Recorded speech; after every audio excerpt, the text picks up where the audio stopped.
We are here in Colorado. We're just about 15 miles outside of Vail, and today we're going to move the RV and get a little bit closer to Vail. Some friends of ours have arranged that we can stay in a local school. But we opened our eyes this morning, and and we didn't expect to see quite so much snow. Yesterday was glorious sunshine and the roads were all clear, but as you can see, today it's not the case. So we're going to move the RV now, and we're going to just go to the dump station and get rid of the wastewater, and then we'll be on our way. Now, we've experienced a bit of a problem. We can't actually get the sides in because this topper awning that goes over the side out is basically full of snow, so it won't retract.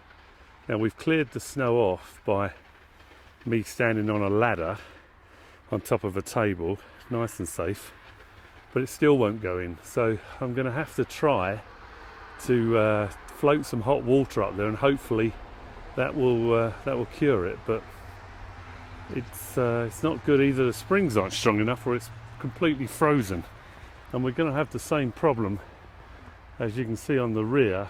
I haven't cleared the snow off of that one yet, but so we're unable to move at the moment. Okay, what we've actually managed to do is float a bucket of boiling hot water, or not boiling, but hot water, along the awning, and then bring the slide in, and that seems to have done the trick. So we now need to repeat the process. What do you think then, Julia? Pain in the neck. Bloody pain in the neck. We've been staying for a couple of nights at the River Dance campsite, just west of Vail, Colorado.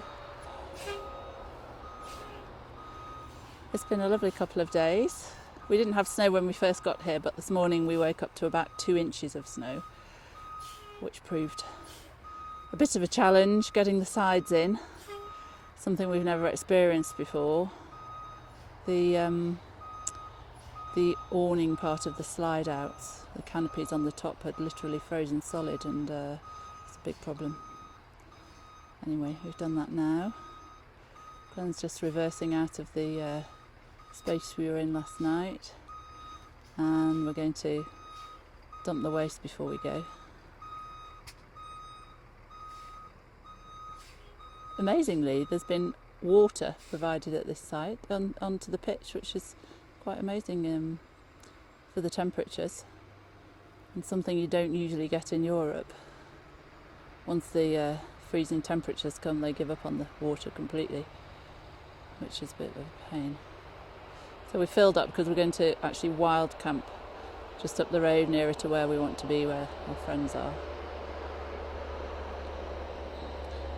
which should be interesting. Leaving the River Dance campsite, 22nd of December.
the ski resort of Vail and come down to a place in Grand Junction, which is a Cummins dealership, because our generator decided yesterday to pack up. It will start for about 15 seconds and then it will just give up the ghost. So no generator, we're not plugged in, or we were not plugged in, means we got no power for the heating. So we've had to come down here and sort of break short the skiing trip.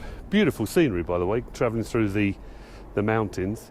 So we've brought it into Cummins. He's going to have a look at the generator and hopefully get that sorted. And I've asked him to have a look at the engine at the same time, because this thing, the first start of the day, is a pig. And this is my third RV with a Cummins engine, so I know how they're supposed to start. Entegra did say they've had a look at it, but I'm not sure if they know too much about Cummins engines. I think the only thing they came back with, that I've got to wait until the light goes out before I start it, which is a bit of an insult of my intelligence, if I'm honest. So hopefully these guys at Cummins at Grand Junction is going to sort everything out. We're going to go and sit in the nice warm guest lounge for a couple of hours, and hopefully we'll get it sorted. I'll let you know.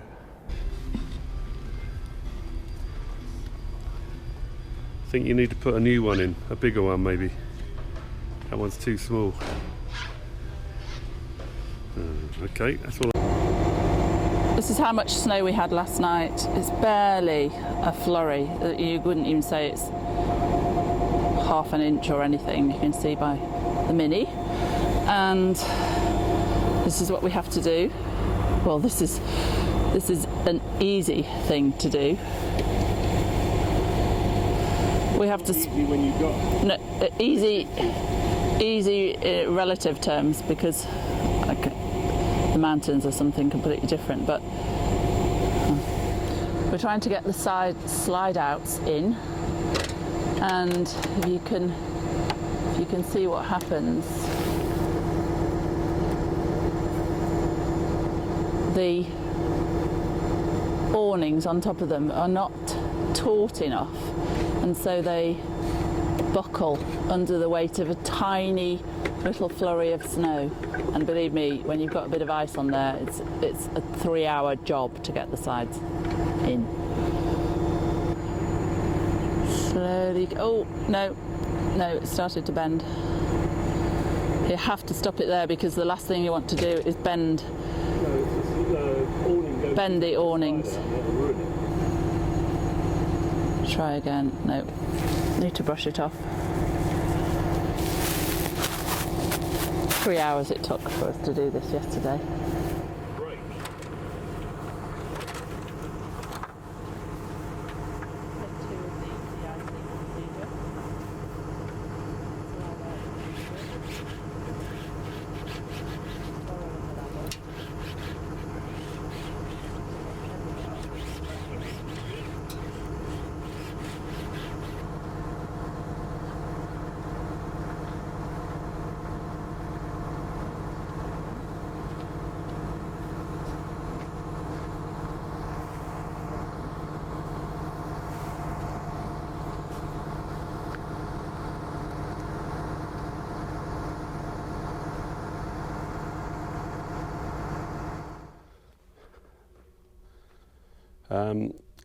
I'm pleased to report that the generator's all been repaired now. That's all working fine. I also had an oil change done at the same time. It sort of made sense.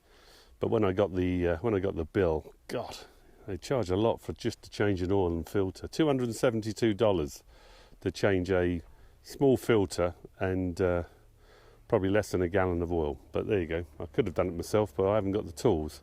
We've just crossed into Utah, and as you can probably see behind me, it's absolutely spectacular.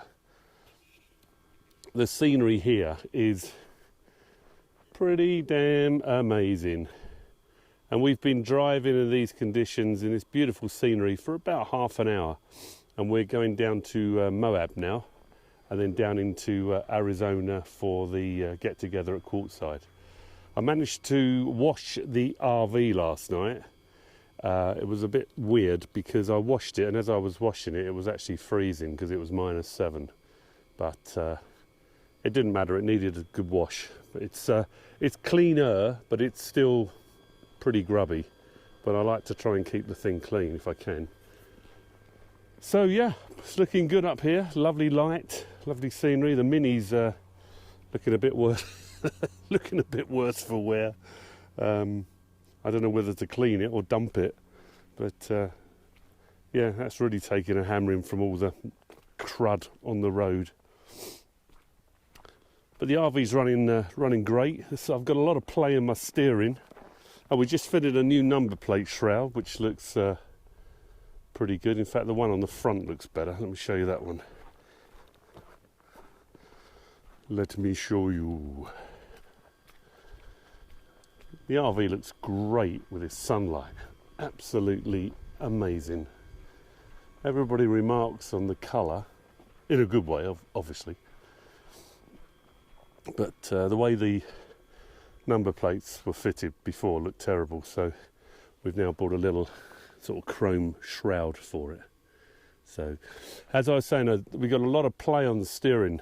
When we first picked up the RV, it drove beautiful, but now it seems to be a bit like driving a boat. So I've had the steering checked at the same time. There was a big RV dealer just down the way from Cummins, and I've had the steering checked, and they say it's a I forget what it's called, but it's a part that's needed from Spartan, and Spartans are going to take 14 days for the part to come in.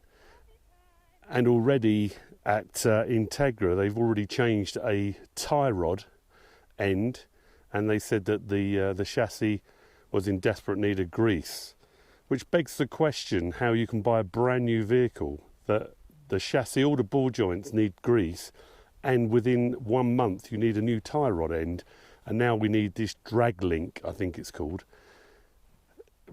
I just can't get my head around that. I mean, it's not as though they make one chassis. This is a mass-produced chassis, and surely these things should be checked. But so now we need to get it's called a drag link delivered to somewhere in Arizona and then pull into a dealership, because there's about an inch of play on the steering. And I know a lot of people reading the IRV2 forum, a lot of people have said they've got a steering problem. So you may want to get this drag link checked out. It's called a drag link. If I can, I'll scan the photo of the actual part and put it on the website. So as I say, we've just entered into Utah. We're going down into Moab and then down into Arizona. So thank you for watching. I hope you're enjoying the videos. Please subscribe. By subscribing, every time we launch post a new video, you'll get a link. You don't get junk email or anything, but it's nice when people subscribe. We can see how many followers we've got. So from sunny, rocky, beautiful.